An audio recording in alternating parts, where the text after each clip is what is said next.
6 worst wingsuit incidents in human history. Wingsuit flying is actually safer than it might seem. Don't believe me? I don't believe you. End. In 2017, I don't believe Fred you. Fugan and Vince Raffet performed a mind-blowing stunt where they jumped from the Jungfrau Mountain in the Swiss Alps and flew into a moving Pilatus Porter aircraft.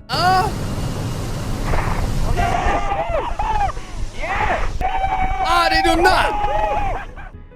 Then there's the Italian wingsuit legend, Robert Mancino, who successfully flew a wingsuit between 2 office buildings in Panama City in 2015.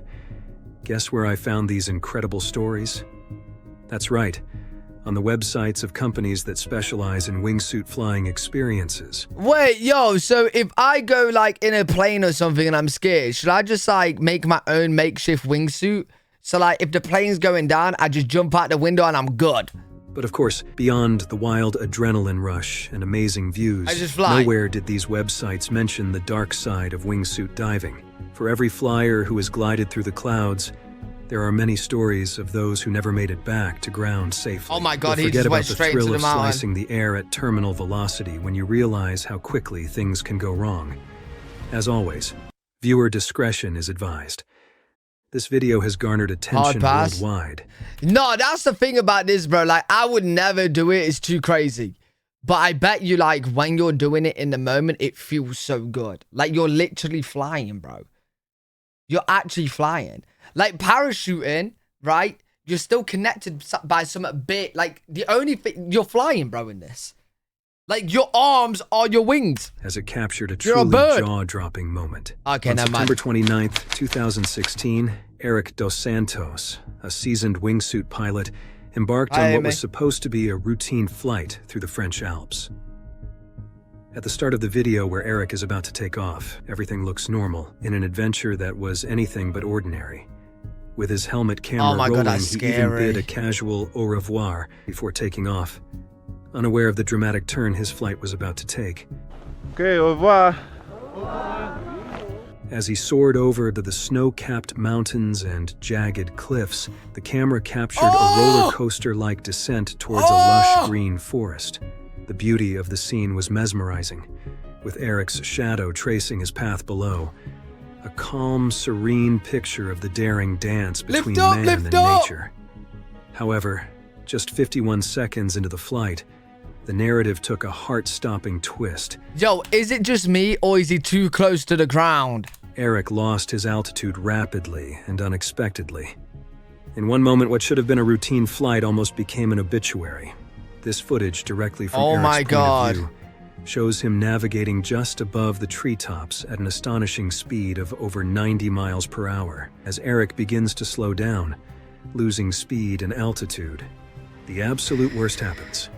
He collides with a treetop while still cruising at high speed. His camera catches the terrifying moment just before impact, before going black. Yo, 90 miles an hour flying straight into a tree. Damn, bro. Damn. Somehow Eric miraculously survived this encounter. Survived! But the toll on his body was substantial. The fall left him with fractures in his left shoulder blade, the top of his left shoulder, his left collarbone, and 3 ribs on his left side. How? He also had a bruised neck, a cut liver, head injuries, and several cuts on his head. He even needed a hyperbaric chamber to aid his recovery from the head injuries. What is that? But still, he was ridiculously lucky. Wait, what in the alien tech is this? What's that? What's that hyperbolic chamber? What's that? What is that? To survive a wingsuit crash at full flight speed without deploying a parachute. Eric is only the second person in the world known to have survived such a devastating accident. Wingsuit flying like Eric involves wearing a specially designed suit that has nylon membranes stretching between the arms, legs, and body, creating aerodynamic surfaces that allow the flyer... The way he just jumped off here, I just wouldn't be able to do it, bro. Creating aerodynamic... I just wouldn't be able to, like... Before I jump off, you would see shit come out. You'd first see shit come out, and then me go. There's just no way. There's just no way. I won't be able to do it. I won't be able to do it. Surfaces that allow the flyer to glide through the air horizontally, Hell mimicking no. the graceful flight of birds or bats. Wingsuit flying is especially popular among base jumpers, who seek the purest form of flight without the need for an airplane. I bet it feels good, Instead, though. They climb to high elevations like cliffs or tall platforms and jump directly into the air. Once airborne, control. Okay, right, listen. Okay, like, I get that you enjoy to do this, yeah. What about for 1 million? 1 million, I'm flying off without a wingsuit. I don't care. 1 million is 1 million, bro. I'm doing that. Yo, why did they just collide into each other? Do you know what I'm saying? Like, what if they went into each other? Controlling their flight path requires precise movements. Subtle shifts of their arms or legs can significantly alter their direction and stability. At the end of their flight, wingsuit flyers deploy a small parachute. How do you learn to do ground. this? While this might sound straightforward, the reality is that the technique for controlling a wingsuit is highly complex and requires a great deal of skill and practice. Wait, yeah, I get that, right? You gotta be very experienced to do this. But how do you start doing this? Because you're not gonna start off knowing what to do. So does someone just one day just throw you off a cliff and go fly? Like, how do you start practicing? Do you know what I mean? This is a class, but you're not actually in the air. Like, the first time you fly, bro, how do you know what to do?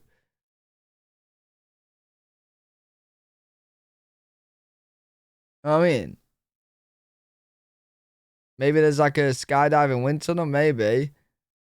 Many jumpers struggle with mastering this control, which is critical for safe flight.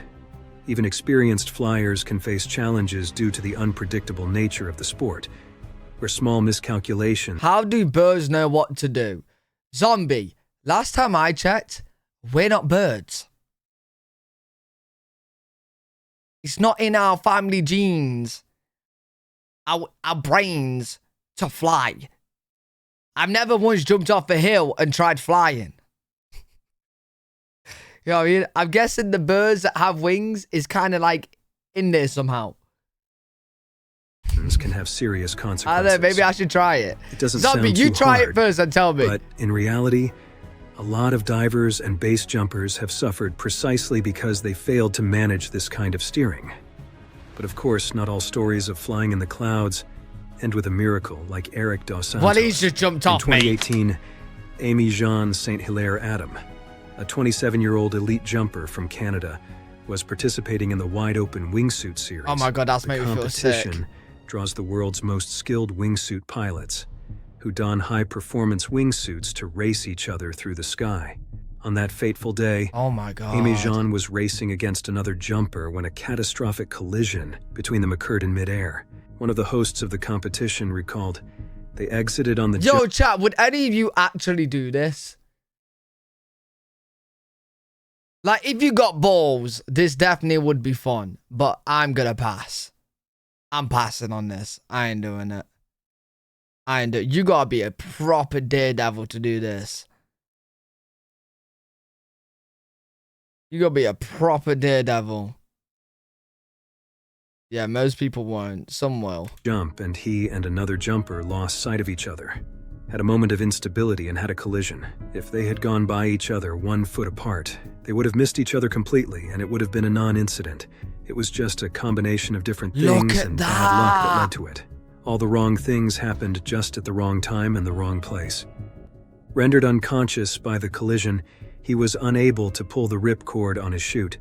Without the ability to deploy his parachute, he plummeted more than 100 miles per hour, crashing onto the roof of a home in Riverside County, 70 miles east of Los Angeles, California. The impact was devastating. M.A. Jean, known for his more than 1,000 successful jumps, a respected figure in the wingsuit world, well celebrated for his daring and skill, passed away. His head was down, arms dangling, legs dangling. He had a glider suit on, but his emergency chute or something deployed last second, but he didn't do anything to do that. Sadly, when something goes wrong during... You know what? When I think about it now, I don't think anything can actually make me do this. I've changed my mind. I don't think I could. I genuinely don't think my body would let me jump. A jump, all that skill, experience, past records, all that goes out the window. The primary danger in wingsuit flying, losing control, isn't You're gonna quite push something me. Nice. you can train for, and jumpers who find themselves in that state survive purely on the whims of the winds, their surrounding, and the altitude at which they lost control. Wingsuit Hey, listen, to every single person saying they're gonna push me, joke's on you, bro. Because little do you know, I'm good at what I do, right? And that's just doing anything, yeah? I'm a good random person, right? So you guys will kidnap me, push me out the plane, but little do you know, I'll activate my insane wingsuit ability. I will fly around the plane. I will go through the window. I will grab you, which you don't have a wingsuit, fly back out, and then let go of you. And then just watch you fall. You know what I mean? That's what's going to happen, bro. So go on, push me. I dare you. Push me. Flyers at peak altitude typically reach speeds of over 100 miles per hour. At these speeds, any impact with a solid object, be it the ground or a structure, is extremely severe. Oh my God. The human body is not built to withstand impacts at these high velocities without severe injury or fatality.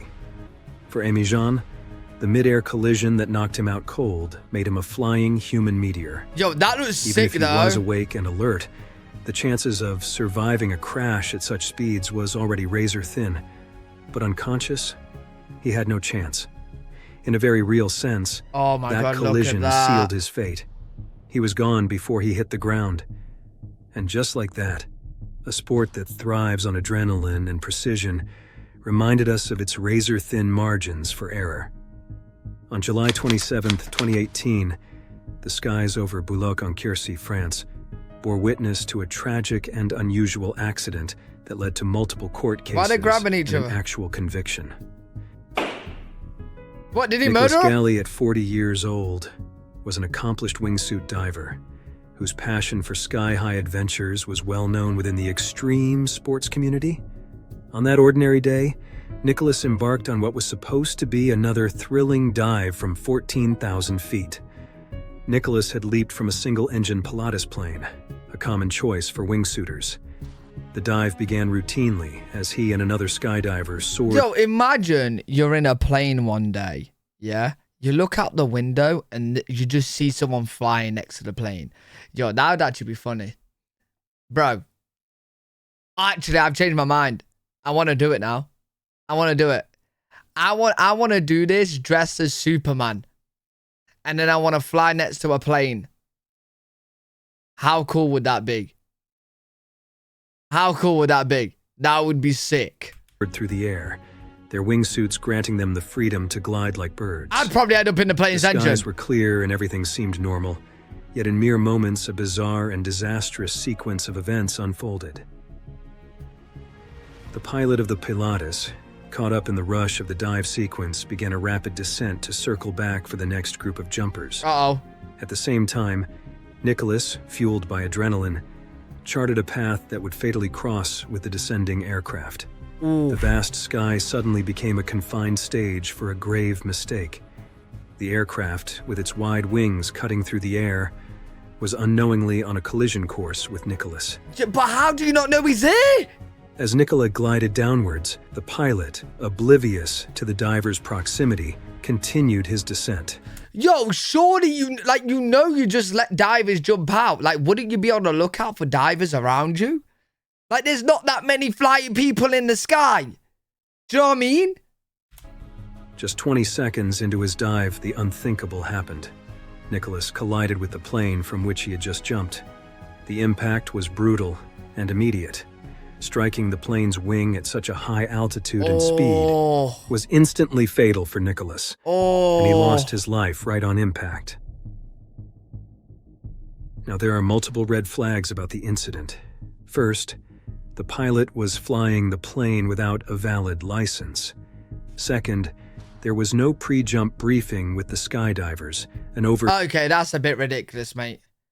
What if one of these farted, went to the left, then it's literally going to be dominoes and they're all falling out of the sky?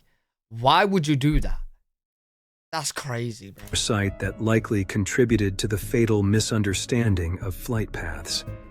Finally, the pilot assumed that Nicholas and the other diver were further south than they were. The dreadful accident led to a court case where prosecutors pointed to pilot error as the primary cause of Galley's death, a claim that the pilot contested. He defended his actions by arguing that Galley had strayed off the expected flight path, a route he should not have been on. "I think my flight path made sense," the pilot said during the trial, expressing that while the event was a tragedy, he did not see himself at fault. However, the court found otherwise.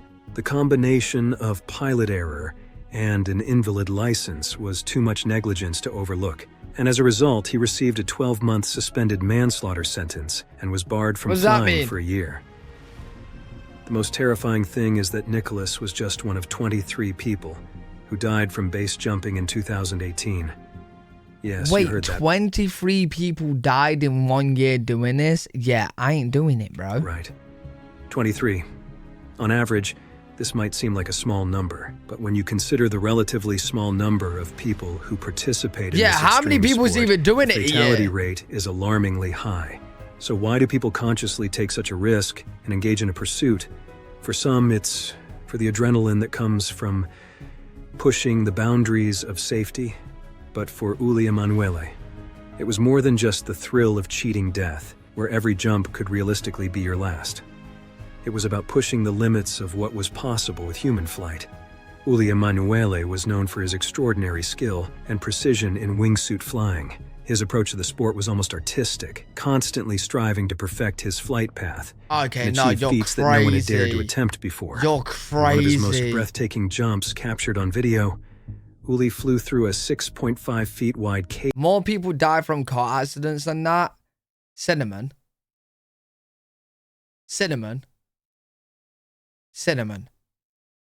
How many people drive cars? And how many people are doing wingsuits? You know what I'm saying? Imagine the amount of people that drive cars are wingsuiting everywhere. We'll just have flying humans everywhere, bro. Cave hole opening hole in a mountain in Lauterbrunnen, Switzerland in 2014. A feat that required not only immense bravery, are you mad? But meticulous planning and precision. Are you mad? His margin for error was razor thin, and even the smallest miscalculation would have seen him crash brutally into a wall on either side of the cave. This jump, like many of his others, was captured on his GoPro camera and has been viewed over 1 million times on YouTube. Oh yeah, that is correct. That is actually pretty also sick. Brought to life another one of his sensational dreams, to fly through a ring of fire. With the help of some friends, they carted the heavy metal contraption high into the Italian Alps. With a little improvisation, the support crew got everything ready just as the wind slowed, allowing Uli to soar through the flaming circle. In August of 2016, Uli Emanuele was in the Dolomites, Italy, ready for what would be one of his most daring wingsuit flights. He chose a particularly challenging route that involved flying through a narrow rock formation. Known for his exceptional skill. Do you know what's crazy, chat? Like, I know how dangerous this is, but I low-key want to see if I can do it. But I'll never do it. I'm too much of a pussy. But I low-key want to see if I can do it, bro. And confidence in his ability to navigate treacherous terrain, Uli did not hesitate. Is there a VR game version? Starting point, soaring with precision and control, as he had done over 60 times before.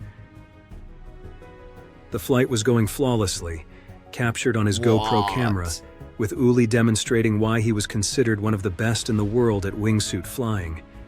He was about to complete another spectacular jump, but then, in a heart-stopping moment, he miscalculated. Always close to the ground. This slight error in judgment caused him to come too close to the rocks. He lost control, and before he could pull his parachute, Uli collided with the mountain at high speed.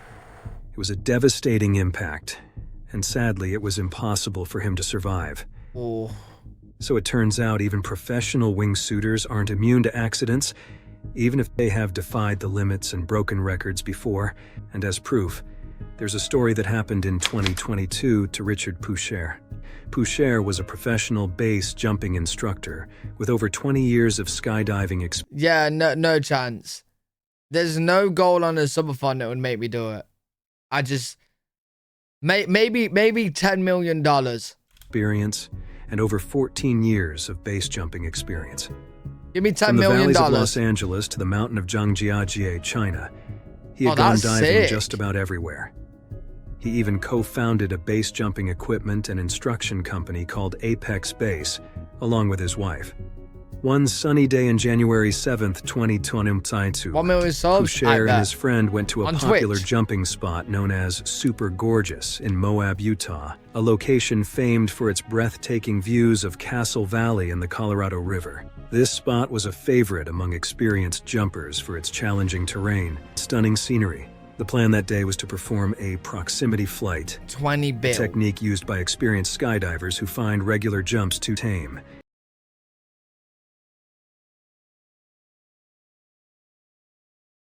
Why, I ain't doing anywhere near here. If you know that you know. You think I'm going anywhere near pyramids ever again? Not a chance. Not a chance am I going near pyramids ever again, bro. This technique involved flying as close as possible to the surrounding terrain. As the sun cast long shadows over the valley, Pusher suited up and leapt from the cliff with his characteristic confidence, soaring towards the rugged terrain below. However, not everything went as planned. What exactly happened to Pusher that day is still unclear, as the authorities haven't released details to the public. Well, if he's flying near pyramids, All he's probably we know got is to do that a the satellite aliens. messaging device he had on his person detected an impact minutes after his jump, and this triggered an emergency SOS call to the authorities. Good, Sleazy. Pusher's companion, who remained at the top of the cliff, also activated a satellite messaging device requesting emergency assistance. Authorities responded immediately, and in the ensuing search and rescue operation, he was later found on a steep talus slope about 1,000 feet below his jump point and about 700 feet above the Colorado River. What happened to this veteran jumper in his final moments is something we will never know. We only know that Richard was found dead after that jump, and he most likely crashed into a rock. But just when you think it can't get even more dangerous, there's an element of wingsuiting where a group will go together instead of a solo flight. On April 23, 2014, the extreme sports world was struck by a devastating tragedy. Yeah, that's what I'm thinking, and I think if I'm ever going to do something like this, stick a VR headset on me and then put me in like one of those tubes where it feels like you're flying and then boom, you know what I mean? Involving three of its most experienced wingsuit flyers, Dan Vickery, Ludovic Worth, and Brian Drake.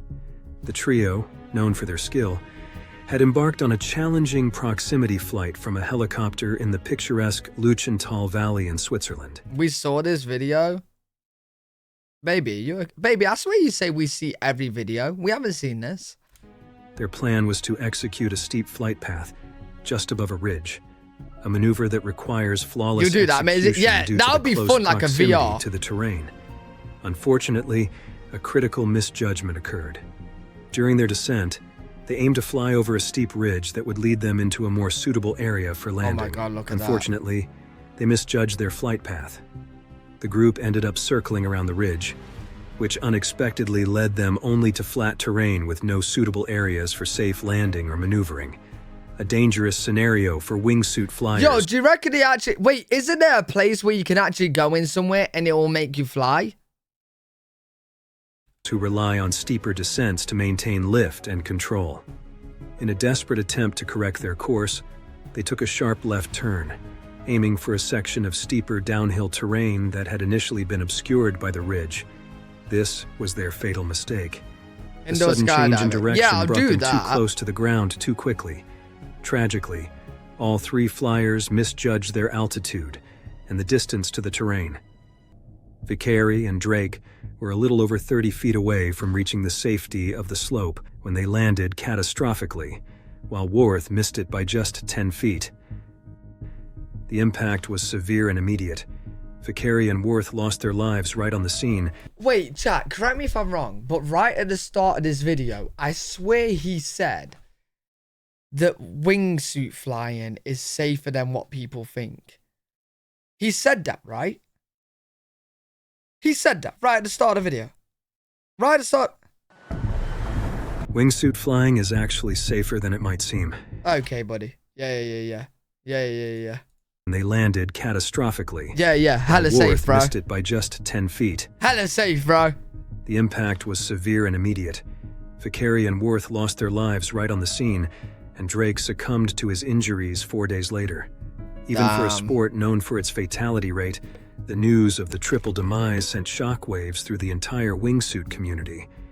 And yet, despite the dangers and the sobering reminders of how unforgiving it is, the sport continues to thrive, as enthusiasts from around the globe remain perpetually drawn to the thrill of flight, even with the real risks of it being... You know what? Like, bro, it actually would be fun. Like, you know, if we had a device where we could respawn, like, games. So, like, let's say I fell out the sky, I splattered, right? If we could respawn back in our homes perfectly fine, bro, I'm all up for it. It would be amazing. It would be amazing. I'd fucking love it, dude. I love it. But we don't have that technology yet. We can't teleport or respawn. You know what I mean? The last thing they will ever do alive. Of course, in this video, I have compiled for you examples of the most horrific wingsuit flying injuries and deaths. I should point out that deadly incidents happen approximately once in 600 wingsuit base jumping flights. This makes it significantly riskier than skydiving. Yeah, that is... The fatality rate is about 5 in 1,000,000 jumps. So what about wingsuit diving being safer than it seems? Well, to put it in perspective, getting into your car today and driving can be even more dangerous, with 1 in 147 car accidents ending in a fatality. Interestingly, despite the high risks, wingsuit flying captures the fascination of many adventurers. It's safe, dude. And of course, these statistics come from comprehensive studies and reports on the sport. Would you dare to take on wingsuit flying after watching this? Yeah, for $10 million. Someone transfer me $10 million right now and I'll do it.